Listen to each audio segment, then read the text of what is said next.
اس طرح ہے کہ بلوچستان میں بہت سارے ایسے اسکیمات ہیں جو 2018 کے شیڈیول ریٹ پہ منظور ہوئے تھے،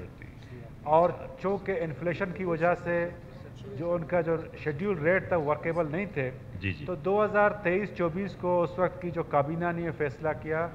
کہ جو پرانے اسکیمات ہیں ان کو اسی طرح ریٹین کرے اور P N D case to case دیکھے۔ جو نئے اسکیمات ڈالیں گے 23-24 کا جو پی ایس ڈی پی ہوگا وہ جو ہے کرنٹ ریٹ پہ ہوگا، تو اس لحاظ سے بہت سے ایسے اسکیمات متاثر ہوئے۔ اب آج جو ہے سی ایم صاحب کی سربراہی میں ہماری P S D P review meeting ہوئی، تو اس میں یہ ڈیسیجن لیا گیا کہ جو اسکیمات پرانے ریٹس پہ اپرووڈ ہیں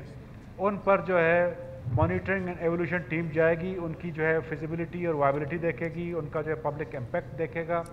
اس کے بعد جو ہے اس کو کابینہ لے جا کر ایک بلینکٹ اپروول دیں گے جو اس نئے ریٹ پہ جو ہے اپڈیٹ ہوں گے۔